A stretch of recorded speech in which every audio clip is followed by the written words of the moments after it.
Hello, everyone. This is Tyler Hibbler. I'm a member of Husch Blackwell's Labor and Employment Group based out of Kansas City. We're here with you today to provide an update for employers regarding the COVID-19 pandemic. Before we begin the webinar, I want to cover a few housekeeping items. At the bottom of your audience console are multiple application icons for you to use during the program today. If you have a question during the webcast, please submit it via the question box. We will try to answer questions during the webcast today, but if a fuller answer is needed, or if we run out of time, it will be answered later via email or by updating our FAQ for employers, which is currently located on our firm's coronavirus toolkit, which can be accessed at hushblackwell.com. We truly appreciate audience participation and encourage you to submit questions. By submitting questions, you will help direct our future articles and publications on this issue. There's also an icon to assist with your viewing preferences. You can expand your slide area by clicking on the maximize icon on the top right of the slide area, or by dragging the bottom right corner of the slide area. If you have any technical difficulty, please click on the help icon. It has a question mark and provides information regarding common technical issues.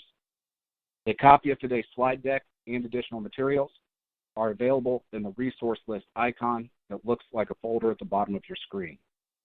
This program has been approved for continuing legal education credit in Illinois, Iowa, Missouri, Nebraska, and Tennessee. Texas and Wisconsin CLE credit is pending. This webinar has also been approved for HRCI and SHRM credit. Report your hours in Illinois, Nebraska, Tennessee, or Texas. Click on the CLE widget at the bottom of your screen and complete the questions. A recording of the webcast will be available on Monday for watching and sharing. Once available, a link to the recording will be emailed to you along with a certificate of attendance. I want to thank each and every one of you for joining us today. Presenting alongside me is Tom Goder out of Madison, Wisconsin, and Avi Meyerstein out of Washington, D.C. Some key considerations associated with the webinar today. The information provided is based upon our current understanding of the COVID-19 pandemic, and employers should remember that our guidance is likely to change as developments occur. Due to the fluidity surrounding COVID-19, and the response, it is strongly recommended that companies seek legal counsel on key decisions. Additionally, I will inform you that from a practical perspective, we are generally advising employers that they need to be prepared for an extended business interruption during this circumstance. Recently, when asked when life might go back to normal by ABC News, Dr. Anthony Fauci, the nation's leading expert on infectious diseases, stated this is likely a situation which will last several weeks to a few months. Because we have so much participation with this webinar, and we have a wide variety of individuals from locations throughout the nation, we're going to be providing a 30,000-foot view on the current status of legal considerations that are affecting clients and employers. If you have additional questions, we encourage you to follow up. If there are state-specific questions, we also encourage you to follow up following the webinar. Here's where we currently stand with the spread of the virus. There's a confirmed case of the virus in every U.S. state. The CDC has noted that 4 states, Washington, California, Florida, and New York, are expecting sustained community spread. As of 7:43 this morning, Johns Hopkins reported 14,250 confirmed cases throughout the country, 205 deaths, and of those confirmed cases, over 5,000 are located within the state of New York. Understand those numbers are likely old now, as we are halfway through the day, and last I heard we've exceeded 15,000 cases nationwide. As a result of this pandemic, several emergency orders have been declared. This has been declared a pandemic by the WHO as of March 11th. Nationally, a national emergency was declared on March 13th.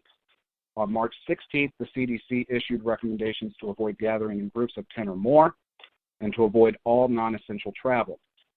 On the state level, as of Tuesday of this week, all 50 states have declared a state of emergency.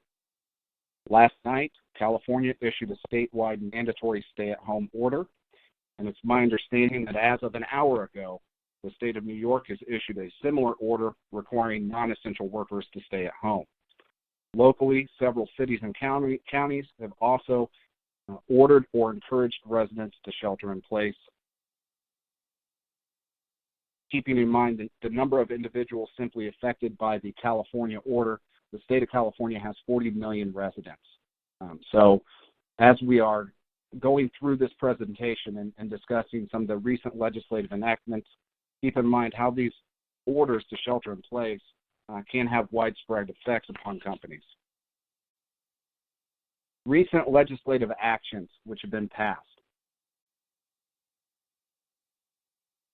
The Families First Coronavirus Response Act was passed on Wednesday, March 18th, and signed into law by President Trump on that same evening. That act contains two primary provisions which we're going to discuss today: the Emergency Family and Medical Leave Expansion Act and the Emergency Paid Sick Leave Act. This act will go into effect on April 2nd, 2020. In addition to the federal act, which was recently passed, several states have also began enacting and passing similar laws to assist affected employees. Colorado passed the Colorado Health Emergency Leave with Pay Act, or Colorado HELP, which provides 4 days paid leave to individuals presenting with symptoms in order to provide them with the opportunity to get tested.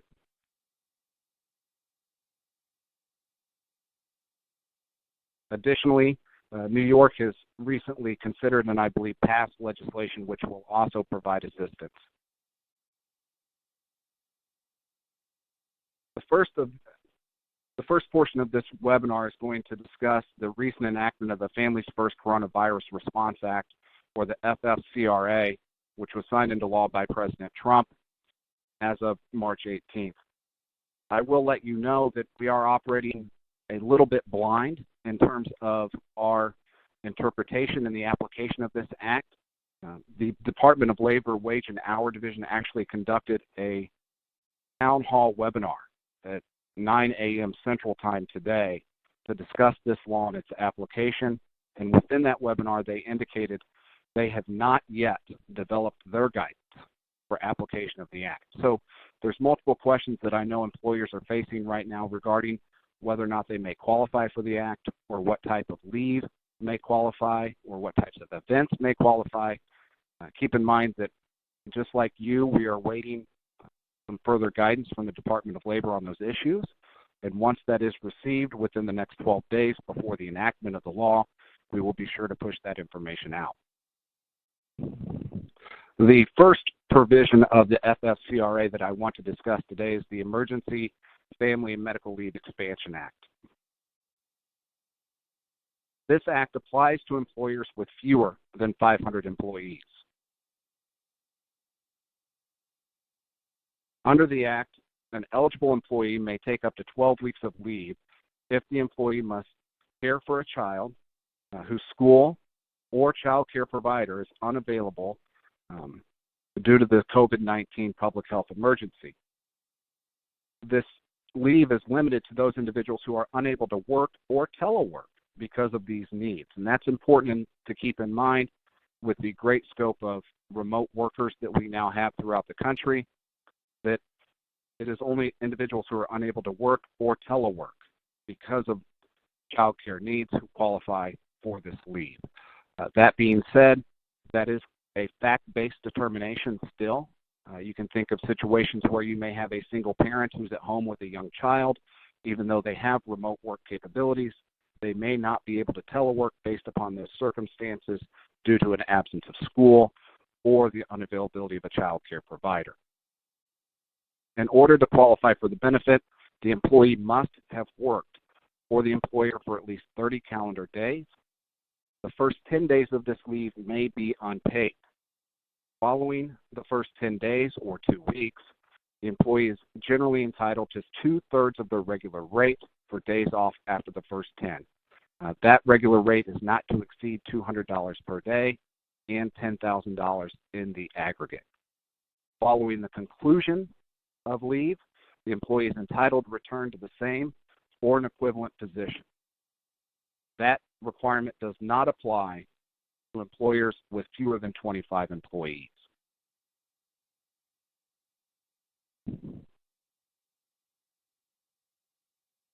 The second prong of the FFCRA is the Emergency Paid Sick Leave Act. Again, this applies to employers with fewer than 500 employees.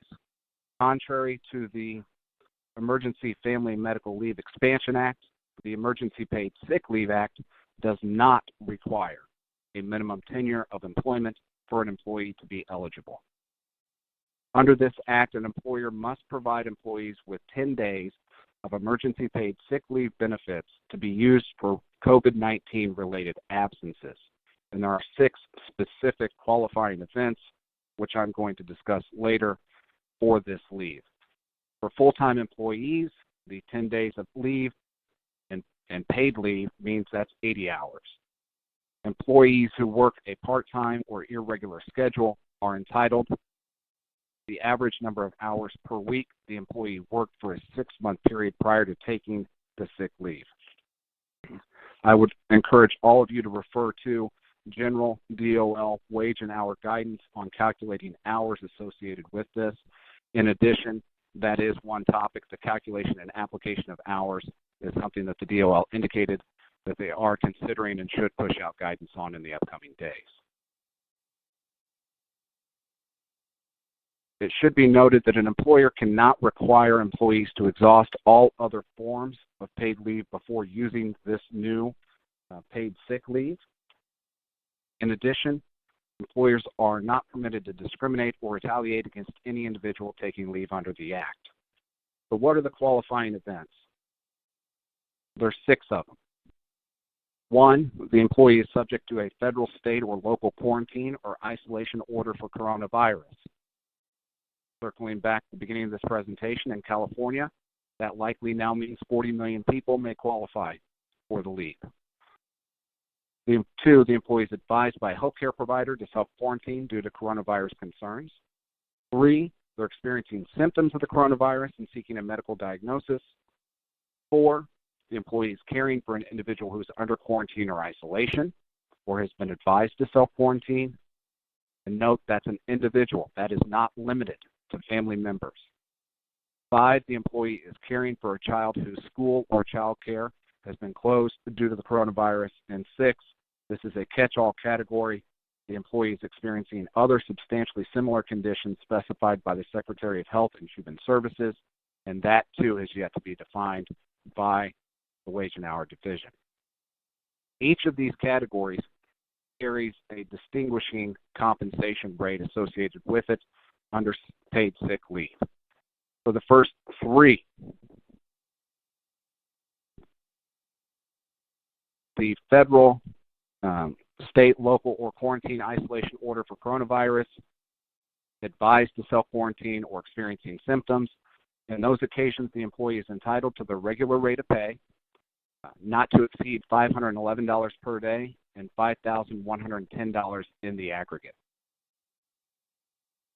The categories 4, 5, and 6, the bottom 3 on this chart, the individual is entitled to 2/3 of the regular rate of pay, $200 per day, and $2,000 in the aggregate.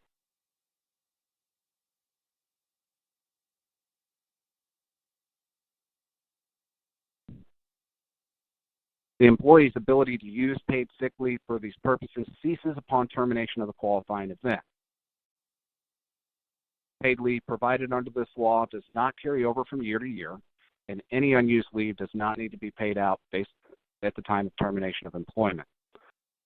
Each employer will be required to post a notice in the workplace of paid sick leave rights under the FFCRA, and the Secretary of Labor is to publish that notice within 7 days.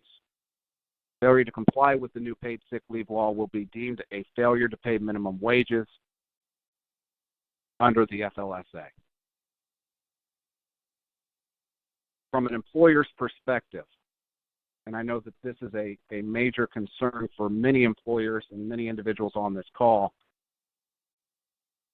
is tax benefits or the financial implications of this act. When this was first pushed out, it was noted that employers would be entitled to a refundable tax credit equal to 100% of the qualified leave wages paid for each calendar quarter in adherence with the Emergency Paid Sick Leave Act and the Extended Family and Medical Leave Expansion Act. However, like most things, the devil's in the details, and we've started to take a deeper dive into the applicability of these tax credits and have noted that there may be some situations where an employer is not going to receive the entirety of the credit. For example, employers who are receiving a credit for paid family and medical leave established by the Tax Cuts and Jobs Act of 2017 may not be eligible to receive the credit under the new law. These are questions and details that we're currently working through, and I encourage each of you to consult with your attorney, your tax professional, in order to determine more appropriately how this law may impact you financially. Additionally, I will note that one of the first questions which was raised to the Department of Labor today within the town hall was when these tax credits would be available to employers. Specifically, would it be available immediately, or would employers have to wait and defer collection of these tax credits down the line? That's a primary consideration for employers who are currently having to obtain lines of credit, remain solvent, and conduct business, and having to pay interest associated with that credit. So that's something that was raised to the Department of Labor. Unfortunately, we don't have further guidance regarding that at this time. But the other issue that we're receiving a lot of questions on concerning the Families First Coronavirus Response Act is how do we count to 500 employees? It is our expectation that the Department of Labor will issue regulations and guidance on this issue prior to the April 2nd effective date. This is a critically important question for employers who may have subsidiary corporations which employ less than 500 employees, but have a parent corporation which in aggregate employs more than 500 employees. At this time, we're advising clients to apply traditional FMLA and FLSA standards to count the number of applicable employees based on the law in their jurisdictions where they operate. This would include consideration of the integrated employer test and also the joint employer test. We do not believe that foreign workers will count toward the total number of employees under the Families First Coronavirus Response Act.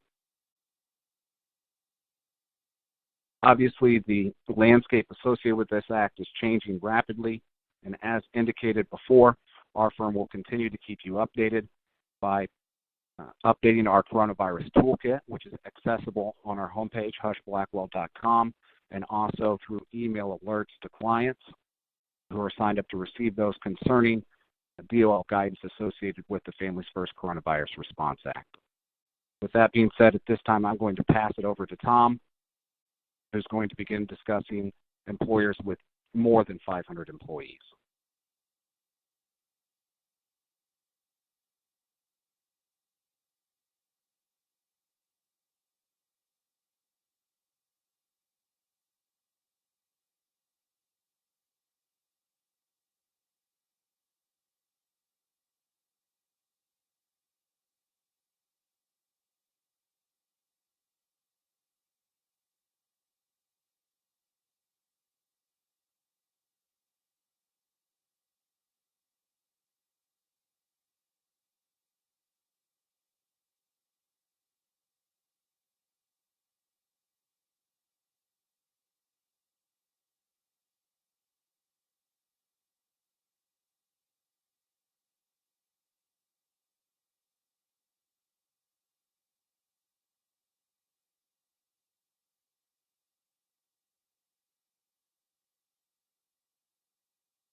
I think we have some technical difficulties with Tom. I apologize for that. Oh, I'm sorry. That's okay, Tom. I appreciate it. All right. Thank you for letting me know. Again, good morning, good afternoon, wherever in the world you're sitting. I think I have the easiest task here with Avi taking on workplace safety considerations and Tyler trying to master in 2 or 3 days all of the changes related to the FFCRA. I'm going to talk about things that are a bit more familiar, but in a context that is highly unfamiliar. So let's begin with talking about employees who have more than 500 employees who therefore have FMLA considerations. The regular old rules apply of working for the employer for a year, 1,250 hours in the last 12 months. The employer has 50 or more employees within 75 miles, and the employee is unable to work because of his or her serious health condition or that of the employee's spouse, child, or parent. Of course, there are other considerations. Wisconsin, for instance, has its own mini FMLA that has only a 1,000-hour recommendation. There are other states, of course, as well that have FMLA, like California, Connecticut, Hawaii, Maine, Minnesota, Rhode Island, Vermont, and so forth. So you'll have to take a look at those as well. But one of the first questions that comes up is an employee suffering from a serious health condition or otherwise available to take the FMLA because they want to avoid exposure to the virus. And of course, the answer to that right now is no. That would not be an FMLA consideration. Other questions that come up are, related to the employee illness. And if an employee is taking time off to care for an individual with a serious health condition, of course, they're entitled, that is, a family member, to FMLA leave. But a serious health condition is generally thought of as impairing physical or mental condition that involves inpatient care or continuing treatment. With the inability to test at a wide range until hopefully now, but certainly in the past, and no definite opinion from the DOL that COVID-19 is by itself a serious health condition, we're left with a little uncertainty if that fear, that is someone that you're caring for or yourself has symptoms of COVID-19, is that a serious health condition that qualifies for FMLA leave? With the uncertainty surrounding this, our best advice right now is that employers should err on the side of treating viruses relating to this absence as a qualifying event, even though one might argue, I don't think persuasively, given the quarantines and the emergency orders, that they're still able to function in the workplace. Another question, of course, arises if it's not related to an illness, if they have to take off time, that is an employee, to care for a defendant who's not ill, such as child care issues, school closures, and so forth. And again, right now, the answer is the FMLA for those with 500 or more employees are not given that as an FMLA experience. Let me take you to a next question, which many of you have been asked, and certainly I have been asked. Can an employee refuse to come to work because of their fear of exposure? One employer had an employee say, I don't want to come to work, not because of my fear of the workplace, but because I have to take public transportation to my workplace. Avi might talk about this more, but obviously that's not the issue here, because it's the workplace issue about immediate danger that would prohibit an employee or allow an employee to suggest that they are not going to come to work. Avi will talk a little bit more about that. But generally speaking, an employee does not have, under the FMLA or other laws except for OSHA free from hazards considerations, the right merely to say, I'm not coming to work. There is, however, the issue of ADA accommodations for employees that are at risk. Assume for a moment that you have an employee who's immunocompromised, and certainly many of us know folks like that, who have heart conditions or are age 65 or older and are still in the workplace. Would that constitute a disability under the Americans with Disabilities Act? Quite possibly, yes. And therefore, reasonable accommodations would have to be considered if that employee can be given such considerations without undue hardship. What might those be? Well, it might be telecommuting, but you have to be careful, make sure that this is related exclusively to this COVID-19 virus and emergency orders. Otherwise, you may find that you created a reasonable accommodation for all sorts of other issues that you had not thought were going to be reasonable in other circumstances. There may be other accommodations that would take place. How about having an employee who has an immune-compromised situation come in earlier than others into a separate door just after the heavy disinfecting has taken place in the evening? How about moving them to a more isolated location? Obviously, all of this has to be filtered, as it always has been, through what's reasonable and not an undue hardship. But certainly ADA accommodations may have their play in this COVID-19 world. Obviously, we've already talked about a leave of absence under the Emergency Family and Medical Leave Act, but again, not for employees of employers of more than 500. Other questions that have come up relate to reduced work schedules. Obviously, we have clients in many, many sectors, including hospitality and restaurants and manufacturing. And so what happens when you reduce work schedules? Certainly, if you're reducing them for salaried employees, you have to do this prospectively. Otherwise, you might risk the exemption if you suddenly reduce their work and follow that with a reduce in pay. You may reduce an exempt salaries prospective situation if it's a bona fide reason and not used as a device to evade the salary basis requirements.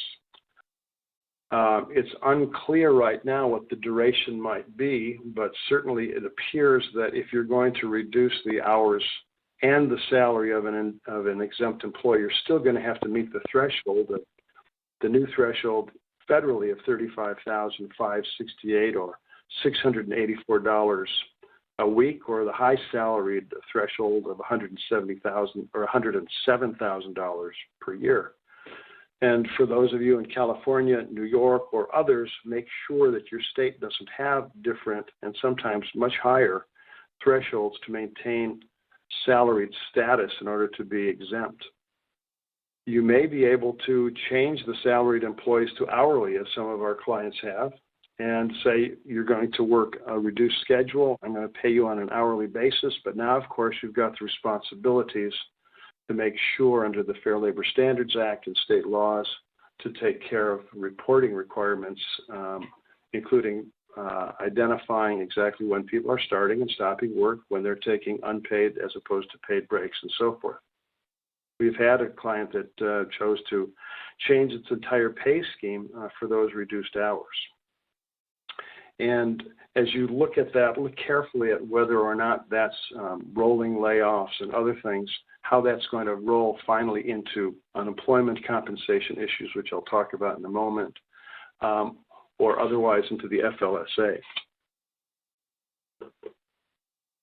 One of the obvious responses to this has been remote work. Avi, Tyler, and I are all in these fantastic offices for which we're not collecting rent. They're called our homes. And many of you have sent your employees home as well. But if this remote work might affect compensation, if you have a union or a contract employee, of course, you're going to have to take a look at negotiating any changes that affect the hourly rate. Anything that's affecting wages, hours, and working conditions that's not already in your collective bargaining agreement will need to be negotiated. And in fact, you may be choosing right now to say we're doing things according to the contract, but we don't know what our financial circumstances are, how we're going to start up again in a month or 2 months or however long this might take. And you might consider doing some pre-negotiating now. For non-exempt employees, the FLSA only requires that you pay for the actual hours worked at the workplace or at home. Trying to keep track of those hours, though, may be a new challenge. How are you going to have the employees track hours when there's no longer a computer login, a time clock, or whatever other tracking device you used? Are you going to take a photo and have the employee send it to you on their phone? Are you going to send an email to HR? But you have to consider how you're going to track the hours of those who are working at home. Again, for exempt employees, that's fine. They can continue to receive their full salary if that's your choice, but they must be paid their full salary every week in which they work any hours except for the limited exceptions. If, for instance, they take a full day off for personal or health reasons with a bona fide sick pay plan. But otherwise, you have to continue to pay your exempt employees their full weekly salary. Otherwise, you might lose that exemption. Another question that has come up is whether employees who are going to have employers who are going to have their employees go to remote work and have additional expenses, how are you going to cover that? Might an employee have to get a more robust internet connection, which might boost the cost? Do they have to buy a computer that they don't have and that you have not been able to provide to them? You'll have to work those issues out and remember that certain states prohibit businesses from requiring employees to absorb those costs, or if they do absorb them, to go underneath the minimum wage federally or maybe in that state. There are some other FLSA considerations for forced employees, and this is a summary of those that you'll see on the slide that's before you. I've spent most of the last couple of minutes walking through that, and I won't go over it again, just to make sure that you had these ideas drawn together one place in your deck if you're going to have a forced leave, but you're going to have employees who are going to continue perhaps doing some work at home, whether it's full-time or otherwise. Before we leave the topics over which I have some responsibility, I wanted just to mention reductions in force, furloughs, and the WARN Act. Of course, the WARN Act has not been changed. It affects employers of 100 employees where there's at least 50 or 50% of the employees are having a reduction in force, and it calls for a 60-day notice. An exemption is that a change of less or a closure of less than 6 months or a layoff of less than 6 months is not covered by the Act, but right now it's difficult to know how long this might be. We certainly hope that it is not 6 months, but I promise you I'm not here to guarantee it or take that bet. So in an excess of caution, some of our clients are providing notices, even without the 60 days right now, that are compliant with WARN Act or maybe with their state WARN Act. Obviously, New York, again, California, Wisconsin, some other states have their own version of a plant closing law. You need to follow up with that. And in an excess of caution, you may choose to make these notices as compliant as could be. And one of the questions you'll ask yourself is whether or not a natural disaster or unforeseen business circumstances have been the reason to force these layoffs or closure, which would mitigate the 60-day notice period. Again, I have not seen any definitive statement from the DOL on this. Both of those are related to sudden, dramatic, and not foreseeable closures. Good bet that this will be found to be a circumstance that reduces the 60 days notice, but can't promise that yet. And keep watch. We will update as we receive official word from the DOL.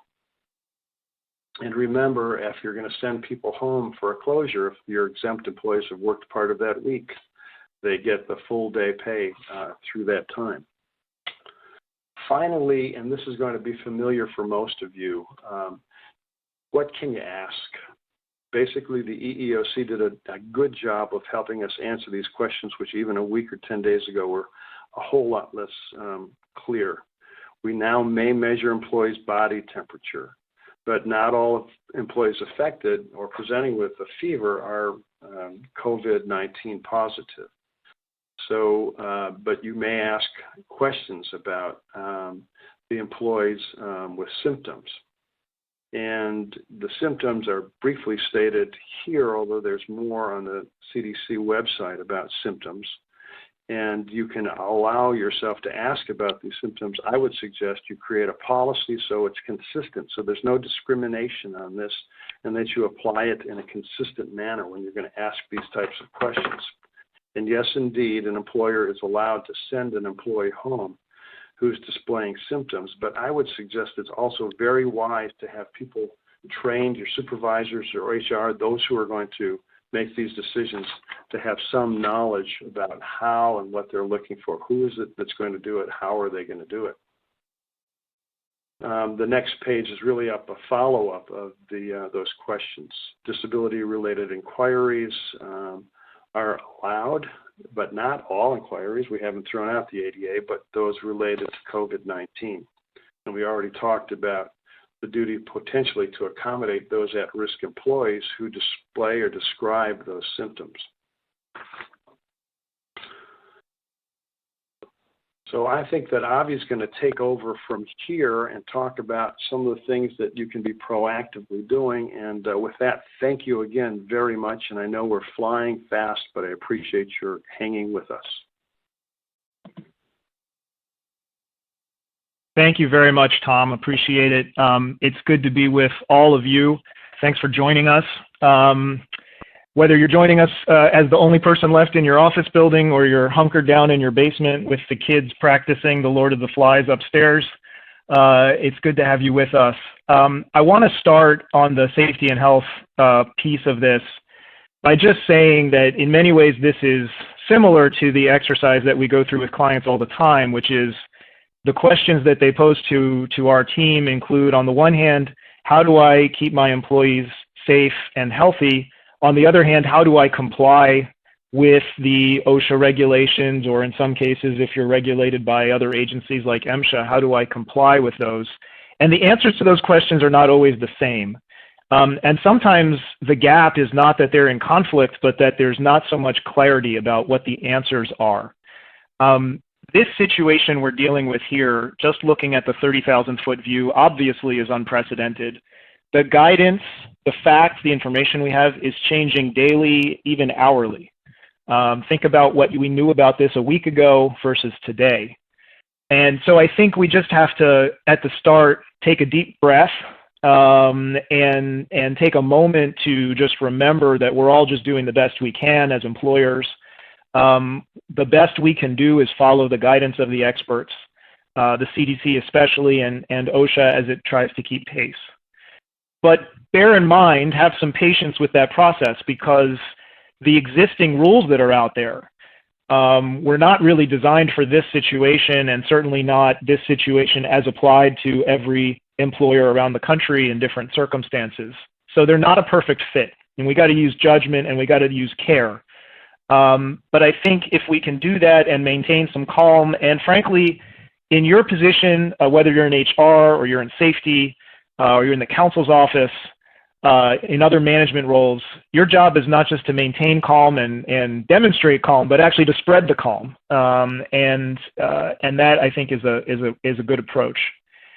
For health and safety, we like to say that, it's always the right time to do the right thing. And when you get into a gray area and you're not sure what to do, or if it's going to be allowed, or if someone's going to come after you, you can almost never go wrong by putting the health and safety of your workers at the top.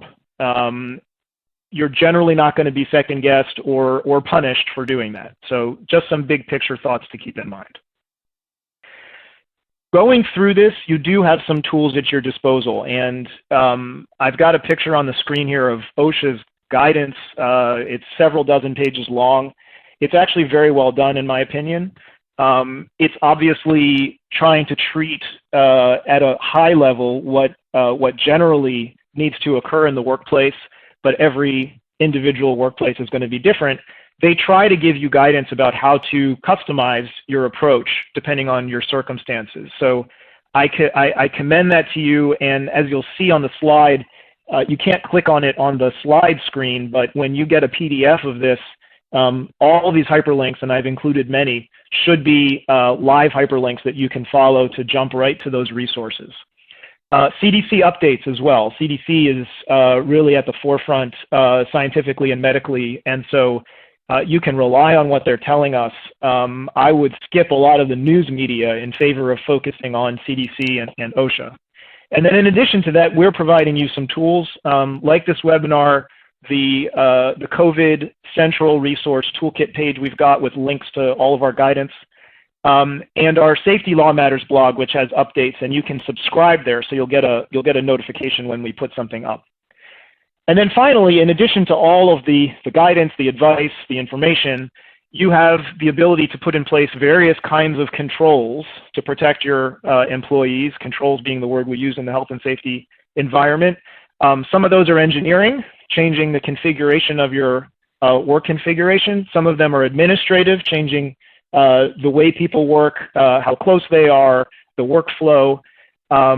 Some of them will be personal protective equipment, and we're going to talk about all of that. The number one thing I think to keep in mind through all of this as you're doing your planning is what you're trying to prevent. Because a lot of the questions, once you get in the weeds, you start to wonder about this line of a rule or that line of a rule and guidance, but at the end of the day, it's really about preventing people from getting this virus at your workplace. And so you're well familiar with what we know about the virus and how it spreads. Generally believed to spread by direct personal contact between people who are within 6 feet of each other. But then we have to be extra careful because we know that there are people who can be carrying the virus and won't have any symptoms. So you won't know that they're carrying it, and also people who have symptoms who don't have the virus. And finally, the fact that it can linger in the air for some time, maybe hours. It can linger on surfaces, perhaps even hours or days. And so we have to just bear those things in mind as the fundamentals when we cross any question, to be honest, of what to do, that we're trying to prevent those things. As a little bit of background, some people ask, well, what's the OSHA rule for fighting the COVID-19 virus? And the answer is there is none. There are a number of rules that could apply depending on your situation. And I just want to highlight those for you. Depending on your particular operations, one or more of these may or may not apply. And it really gets into the details of what you're doing and what your workplace is like. So there are links here to these particular standards and lots of guidance on what they mean generally. First of all, and probably most importantly, OSHA has this general duty clause. It's baked into the Occupational Safety and Health Act itself, which is the catch-all. It means that even if OSHA doesn't have a regulation about a particular thing, that a lot of times they're going to be able to require an employer to do something about a hazard if it's a recognized hazard and if it's likely to cause death or serious harm. Your job as an employer is to prevent a workplace without hazards like that. And so even if there's not a particular rule telling you to do A, B, or C, you have to take reasonable measures to prevent that kind of exposure. Of course, there are standards about personal protective equipment, the different kinds of protections that employees who might be confronted with potential exposure would need to take account of. Think of someone working in a hospital, especially, as the most clear example. And so there are standards about how to go about assessing PPE for environmental hazards, how to communicate and train with your employees about PPE. You need to make sure that that people know how to use it, and so you'll want to reference that standard. Likewise, there are some specific standards about certain kinds of personal protective equipment for eye and face protection, for gloves and to protect people's hands from absorbing harmful substances, encountering things like this virus. So you'll want to look at those standards as it may pertain to your workplace, because OSHA certainly will be. Respiratory protection. This is, much discussed, especially in the healthcare context.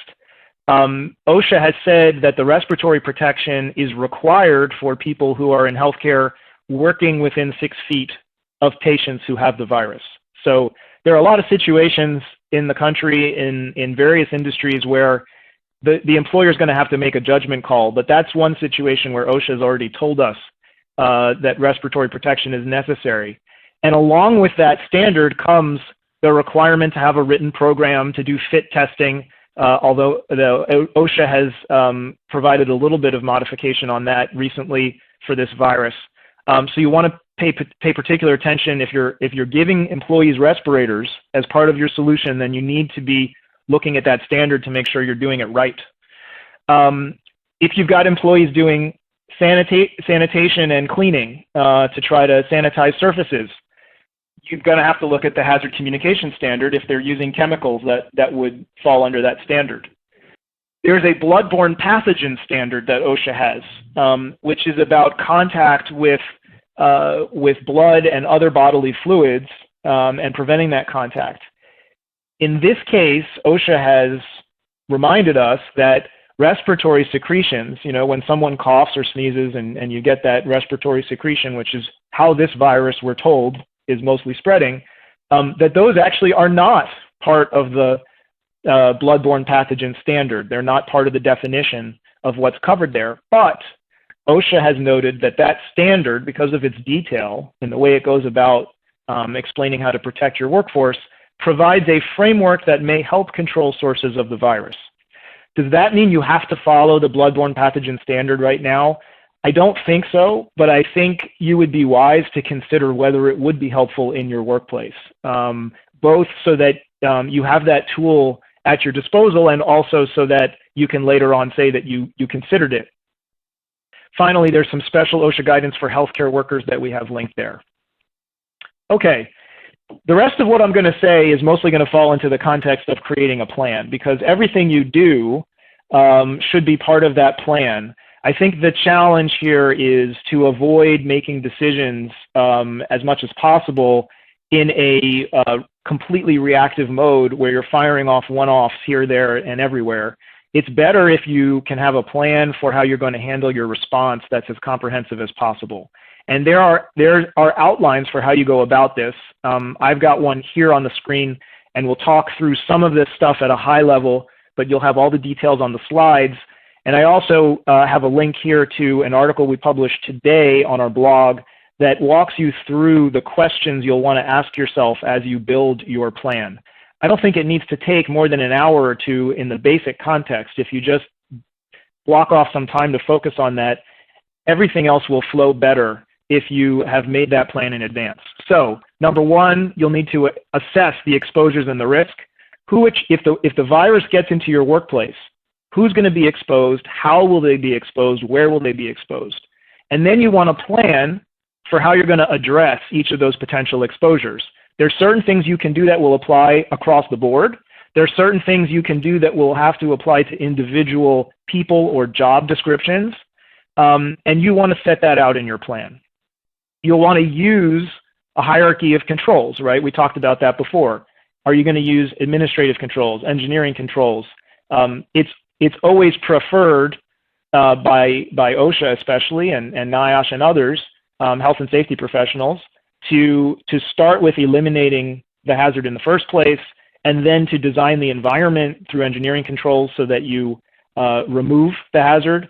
And only when you can't do that, move to administrative things to try to prevent people's encounter with the hazard. And then finally, PPE. If people are going to be near it, at least they'll be protected with equipment. And then you want to have response protocols for how you're going to respond if an infection occurs at your workplace.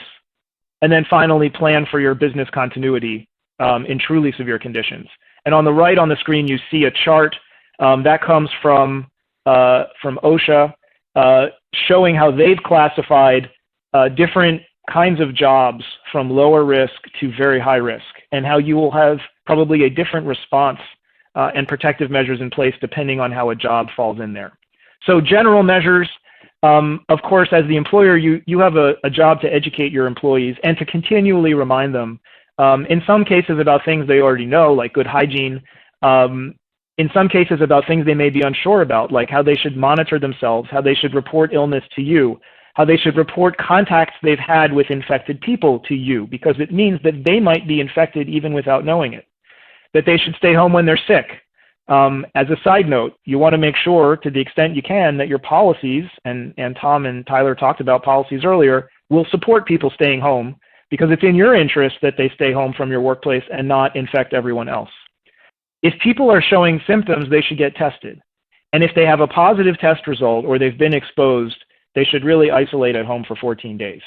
A week ago, the advice might have been different, might have been a little bit less dramatic, might have been just if you have a positive test. But at this point, with what we know about the virus and with widespread recommendations to isolate, I think it's a safe bet to say that you'd be reasonable to require anyone who's had direct contact with a positive test to also isolate. More general control measures. This is more about thinking how you can order your workplace around preventing that kind of contact and exposure. So obviously, if you can reduce the number of people at your site as much as possible, send some people to telework, that's great. For people who have to be there, help them maintain that 6-foot personal space. Sometimes I've seen employers who are demarcating workstations where people are, put a piece of tape on the ground, help people remember to keep that space. Hold meetings electronically. Even if you're in the same building, maybe you can do the meeting by conference call or by video so that you're doing the best that you can under the circumstances to keep people separate from each other. Of course, limit visitors and don't let the visitors roam around. Cancel travel. Make plans to sanitize regularly. I'm sure you all have sanitation groups that keep your places clean. Obviously, we need to redouble those efforts now and make sure that there are extra trash cans and extra paper towels and extra soap. Don't forget to sanitize the things that people touch all the time, including desks, equipment, tools, handheld radios that people might share. You want to always reinforce and remind people about this. I would do it through signage and through emails and through toolbox talks. Whenever you can communicate with people, I would remind them about these things. And then have your supervisors prepared to enforce it and keep an eye on things to know, hey, that guy looks sick, he shouldn't be here. Or there's someone doing a job that could be done differently and more safely. Then in your plan, you're going to want to move to job-specific measures and roles. So look at who's especially at risk, who has in-person contact in their jobs. A lot of your workers, in some factories, actually don't work that closely to each other. There's one down on this end of the line and someone else on the other end. But think about who's in close contact. Maybe you can move workstations further apart. Maybe you can stagger schedules. Hopefully you can get people their own individual tools, radios, and workstations so that they're not touching the same knobs and dials and buttons. If you have high-risk employees, this is a question we've gotten many times. Someone who's over 65, for example, or has a heart condition or asthma or so forth, who really could more easily be harmed by the virus. Maybe there's a way you can reassign them or shift their schedule or hopefully get them to telework so that you can avoid their particular vulnerability. And then finally, for different jobs, what kind of PPE do you need in those jobs? If you're working in a remote factory somewhere by yourself, you don't need to be wearing goggles and a gown and a face mask and gloves necessarily. But if you're working in the emergency department at a hospital, seeing patients coming in coughing and sneezing, you better be suited up if you're having that close contact with people who might have the virus. Your plan should next include response protocols for when infection occurs. What are you going to do? If someone comes to your site who is testing positive or has symptoms or has had direct contact with someone who's positive, you want to be thinking about your response.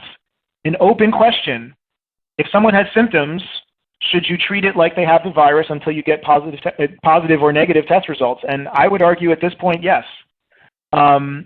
Figure out where they worked, figure out where the exposed person was roaming around, isolate the people, isolate the locations, decontaminate the location, figure out who's going to be in charge of this whole response.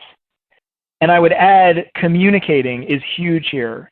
You want to be sensitive and honest about what's going on.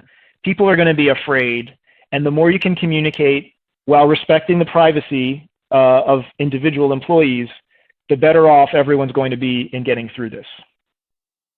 finally, in your plan, you want to plan for business continuity, and I know you all are thinking about this, and this is not just a safety and health matter, of course, but it has a proper place in your infectious disease response plan or your COVID response plan. How are you going to adjust operations when half the people don't show up? Can you work off inventory? Can you change processes? Who's going to step in to fill the void? Bear in mind, of course, that if people are doing jobs they don't usually do, you want to think about making sure they have the right training. And if people are doing double the jobs they normally do, you want to think about what kind of risks are present, perhaps more than usual because of the stress everyone's under. Make sure to think about those kinds of risks and to plan to counter them. Of course, extra housekeeping and sanitation and how you're going to manage this whole response. One question that's come up, and we've written an entire article about this, which you can find on safetylawmatters.com, is a COVID infection recordable or reportable to OSHA? The answer is theoretically it could be, but one of the things you need in order to be required to record an illness is you need to know that it's work-related. And over the years, the measure has been whether, after you evaluate all the information you have, whether you believe as an employer that it was more likely than not that the infection occurred at work. And so here's the challenge. With COVID-19, we now know that it's everywhere. And I think as you see the numbers climbing, skyrocketing, largely it's because we're doing testing that we haven't done before. You know, New York added several thousand cases to the list in the last 24 hours. Well, guess what? They did 10,000 tests last night that they hadn't done before. So we're going to see those numbers go up. The virus is all around. We just don't have the test to prove it yet. And so how can an employer possibly know that their employee was exposed at work versus at home? Especially when the people at work might look sick, but they might not have the virus. The people at home might look healthy, but they might have the virus. And so there's a big question about that. And it applies to reporting the illness as well in the cases of death or hospitalization. From our perspective, it's a bit of an open question, although I don't think an employer could be faulted, except in very particular circumstances, for saying, look, I have no way to know. Just to flag for you, and there's a link to this as well, on Wednesday, a number of us at Husch Blackwell wrote a letter to the Assistant Secretary of Labor, head of OSHA, asking that OSHA clarify that for purposes of this national emergency, there should be a presumption that if you've got a COVID case among your workforce, that it wasn't contracted at work, because no one can really say. You can get a copy of that letter following the link or on our blog. Communication is huge about this. I would make a part of your plan how you're going to regularly update your workforce, and by regularly, I would say at least daily, using different channels. And part of that is you want to have a channel for employees to give you feedback and share their concerns and complaints so that you can investigate them and take action. Employees are on the front lines. They may see things or know things that you don't realize. Even if you're the plant manager, when we do investigations, it's always interesting to hear an employee who's aware of certain things that the manager doesn't even know, because in practice, they're not doing that job every day. So you really want them to be your eyes and ears, but also one of the best ways to avoid complaints to OSHA or other regulators on the outside is to give people a channel on the inside so that they feel like you're listening. So be sure to make that channel available, investigate, respond, and of course, don't discriminate or retaliate against people who share their concerns. I think one of the big questions people have been asking is, am I going to get in trouble? Is OSHA going to cite me for violations relating to how I handle this crisis? And my answer has been, and it remains, I honestly don't think that OSHA wants to cite people under these conditions. I think that OSHA wants to be part of the solution. They want to promote health in the workplace and help solve the crisis. So if you're acting in good faith, if you're making those assessments, if you're thinking hard about what to do, if you're looking at the guidance and taking action, if you're taking steps to protect employees, sometimes you're going to have a tough judgment call in a gray area. I don't think that OSHA is going to come after people who make those tough judgment calls in good faith. That said, if you're kind of recklessly avoiding all this stuff and you're saying, it's too hard to figure out, I'm not going to bother, I got to work on just, saving my company and the bottom line, bad actors and willful violators, I think, should definitely beware. Think about 4 or 5 months from now, the political ramifications of all of this. We'll find out about people who may have been exposed at work. We'll find out about people, things that the government did and didn't do. There'll be political prices to pay for that. So stay on the side of the good faith, aggressive, reasonable employer, and I think you'll be fine with respect to actual enforcement. Finally, we'll throw up on the screen here, and you'll have in your handouts just some of the other key resources we've talked about. You should definitely check these out, digest them, and we're here to answer questions. And on that note, I will throw it back to Tyler. Thanks, Avi. We're pushing up on our time limit, and I will let everyone know we do want to try to respond to people's questions and every question that's asked, but currently we have approximately 170 questions sitting in the queue. So getting to those questions is going to be quite the task, but we're going to undertake that as a firm to try to be here as a resource for you. One primary question I received in connection with the Families First Coronavirus Response Act is exemptions under the Act. And yes, there are specific exemptions which are identified within the Act, specifically healthcare personnel, emergency responders. Those are 2 categories of employees who the Secretary of Labor can deem to be exempt under the Act. We don't have those guidelines set in stone yet, so we don't exactly know what the definitions are for healthcare personnel or emergency responders, but there are exemptions in place which the Secretary of Labor can identify. Additionally, there is a catch-all for small businesses who employ fewer than 50 employees, and compliance with the Act will threaten the business's viability. Again, that is a discretionary exemption which can be applied by the Secretary of Labor. So from my perspective with the FFCRA, those are things to keep in mind. Unfortunately, as I stated at the start of the webinar, the landscape with the FFCRA is just uncertain right now until we receive more direction from the Department of Labor. And as soon as that is received, we will make sure that you are aware of it. Avi, another question that I saw that maybe you can respond to very quickly before we sign off is concerns associated with a lack of PPE. And I know this is a primary concern in the healthcare space with the lack of N95 respirators available for healthcare workers. So I don't know if you can provide some insight regarding attempting to walk that line and ensuring that employees have proper PPE and complying with guidance in light of the supply chain issues that may be experienced. Yeah, I would say obviously another very dynamic piece of this this event. I saw an article just yesterday about the government's efforts to step up availability of respirators because there are respirators that should be protective that just they weren't manufactured in the right facility, and so those companies hadn't been able to sell them to healthcare industry folks before. Now, under a new law, they're going to be able to, so that should hopefully free up some resources. I think the challenge for healthcare employers is real, and you have to go back to to basics and again try to minimize that direct exposure where you're having lack of PPE.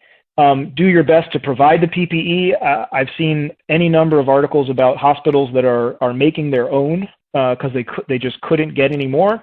Or doctors who are reusing things in the safest way possible, and talking about how it's in some places it's like battlefield medicine. And so I think again, do the best you absolutely can, exhaust all options. At the end of the day, especially if you're in healthcare, you're saving lives, and I would be shocked if someone's going to come after you down the road because you were doing the utmost to save people's lives. And this is Tyler. I can chime in a little bit on this issue as well. I do know that CMS, while it's not OSHA, but CMS has provided some guidance that was published on March 10th concerning supply chain issues associated with respirators and the potential to use face masks as an alternative in certain situations. I echo what Avi just said. There's obviously, these are trying times for all of us, and we're just going to have to try to get through the next few weeks or months while handling this situation the best we can.